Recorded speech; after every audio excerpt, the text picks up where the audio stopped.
Depuis mon enfance, j'ai été baignée dans les souvenirs de mon illustre aïeul et je trouvais qu'il avait une vie si fabuleuse, si unique pour son époque que c'était dommage qu'il tombe dans l'oubli.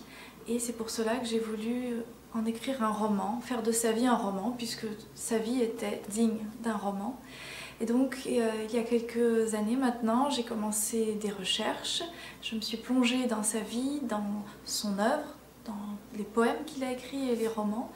Et j'en ai tiré une histoire, son histoire personnelle, l'histoire d'un jeune homme qui avait beaucoup de rêves, qui est parti d'Écosse à l'aventure avec juste son baluchon et quelques dollars en poche pour aller au bout de ses rêves.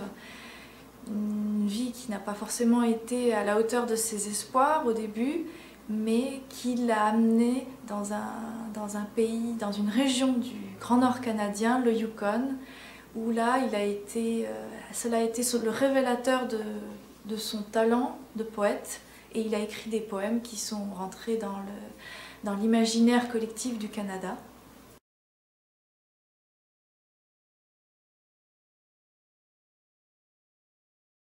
Eh bien, c'est Robert William Service, poète d'origine écossaise, qui est connu au Canada, donc au Yukon, comme le barde en fait, du Yukon, à l'égal de Jack London. Au Yukon, ce sont leurs deux grandes figures littéraires, les deux grands écrivains qui ont marqué leur histoire, qui est intimement liée à l'histoire de la ruée vers l'or. Et tout comme Jack London, Robert Service a habité dans une cabane de rondins à Dawson City, qui est la ville de la ruée vers l'or, qui a été immortalisée par Charlie Chaplin dans son film The Gold Rush, dont il s'est aussi inspiré d'un des romans de Robert Williams Service, La Piste de 98, qui est un roman, une histoire de la ruée vers l'or en effet.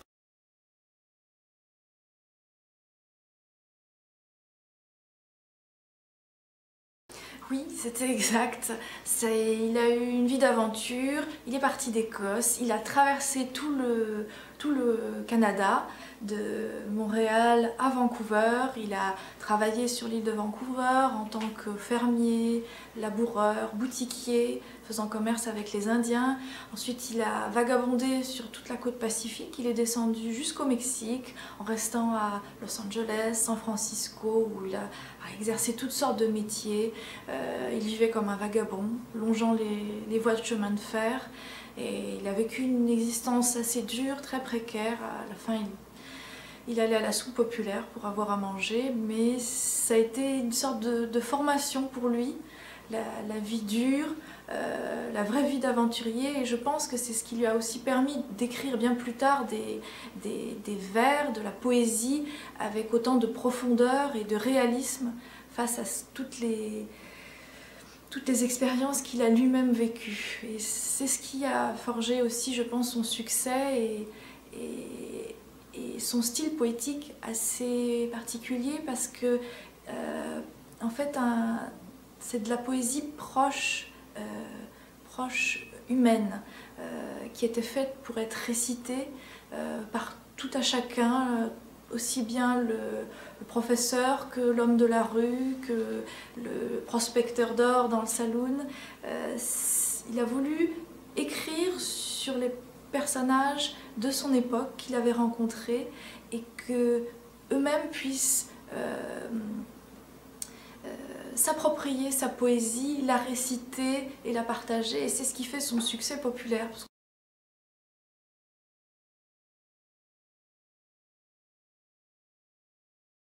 Eh bien, peut-être pas quand même tout à fait, puisque c'était une époque, il y a plus d'un siècle, il n'y avait pas les avions, il n'y avait pas les trains à grande vitesse, il n'y avait pas l'internet, et c'était une vie bien différente, et aussi à des époques charnières de l'histoire. Il a vécu voilà,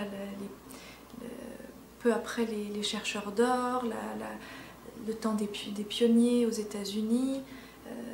Donc peut-être pas tout à fait les mêmes aventures, mais je pense que si aujourd'hui des jeunes avaient des rêves de voyage, de découvrir de nouveaux horizons, ils pourraient les réaliser tout comme Robert Service, et peut-être aussi devenir des poètes, des grands poètes à succès.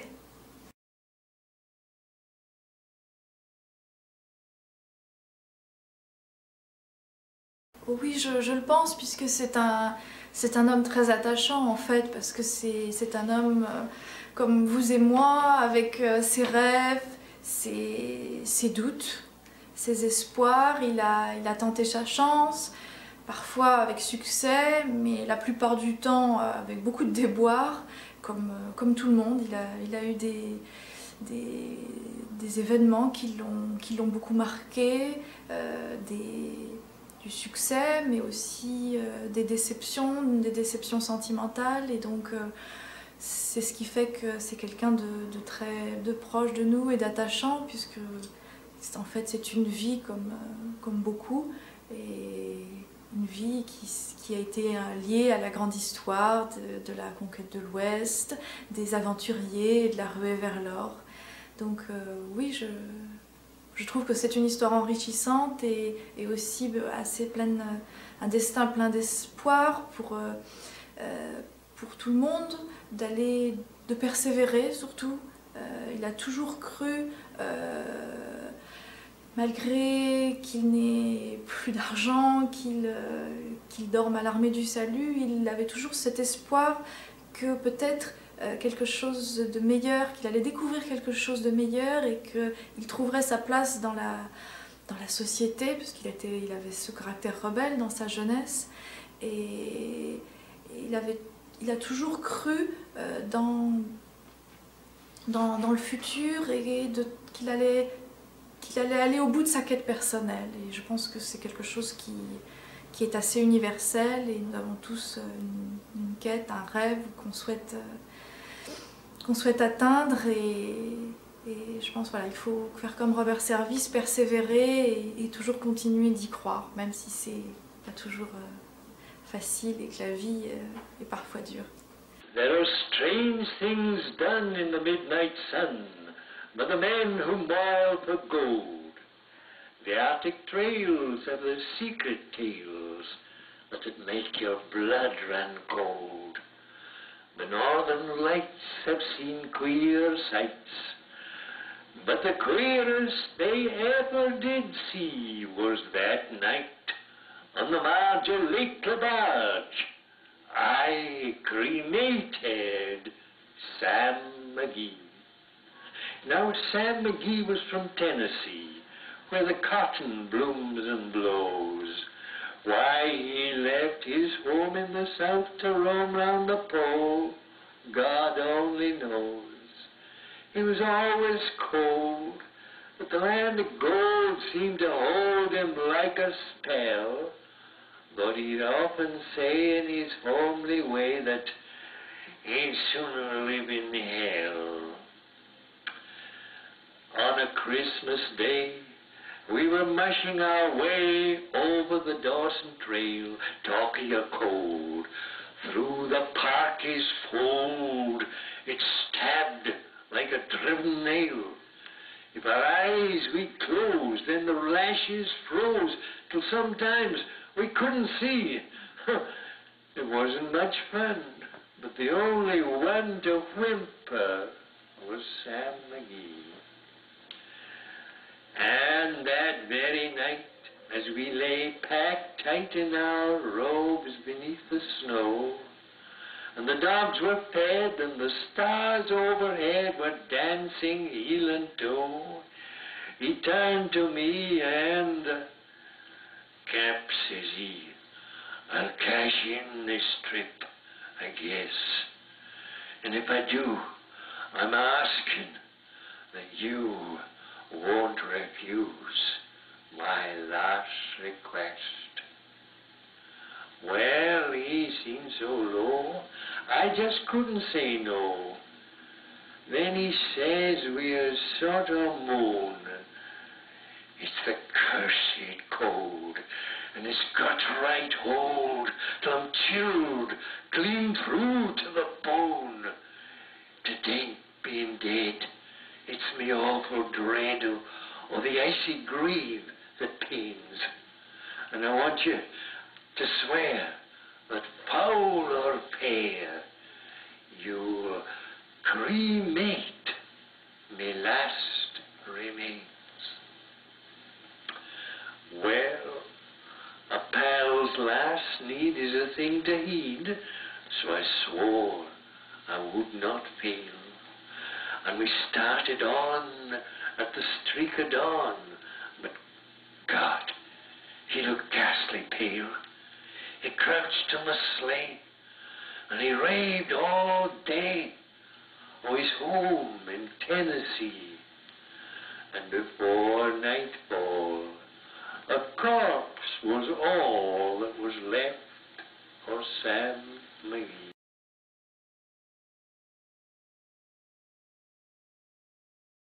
Chapitre Ballade d'un Sordo.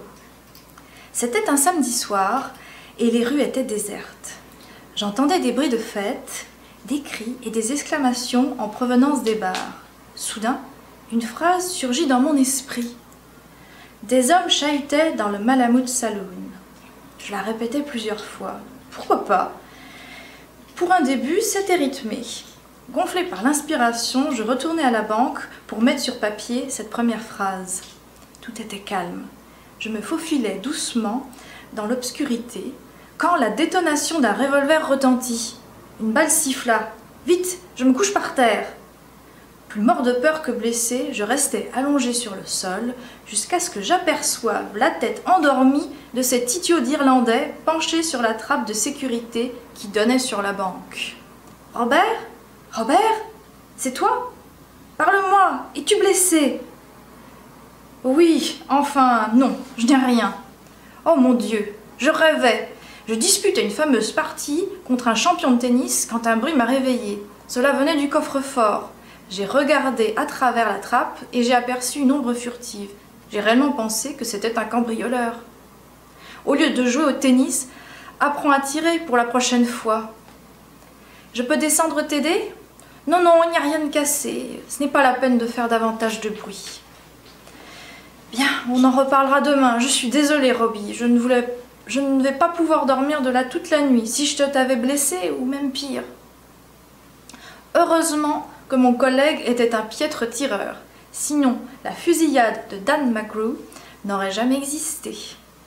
Sans aucun doute, beaucoup de gens se diront quel dommage c'eût été.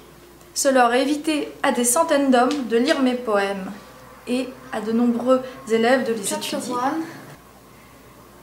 The Castaways. Jack Moon awoke with a start. Surely he must be dreaming. The wreck on the Moonleaf Reef, was it a hideous nightmare? Where was the girl? Ah, she was lying where he had left her, sleeping, the sleep of utter exhaustion. Her head rested on the ragged grey root of a palm. Her thick yellow-brown hair pillowed her pale cheek. Her position was cramped, uneasy, but she slept. Yes, it was all like a dream, and so dreamlike in its peace and beauty that he blinked, bewildered, at the laughing sun. Rubbing his eyes like a child, the lagoon smiled at him. It shimmered opalescently to the reef. Its coral floor was like mosaic. It was a mirror smooth, but on the strand it tinkled with the lips and laps of a baby waves. He watched these wavelets as they wimpled in to somersault tunefully amid the coral. The beach curved like a crescent moon. Coconut palms crowded close to it, as if they lowered to glass themselves. Donc, ce Poisoned Paradise est un roman sur Monte Carlo où Robert Service a séjourné dans les années 20 et il a été fasciné par le monde du casino, le café de Paris, l'hôtel de Paris et toute cette atmosphère de jeu. Et donc il en a tiré un roman donc, sur l'univers du jeu, une histoire aussi d'amour entre deux protagonistes et dont l'un d'eux va être mêlé à un groupe qui va essayer de voler le casino et de faire sauter la banque. Donc un roman sur Monte-Carlo, publié en 1923.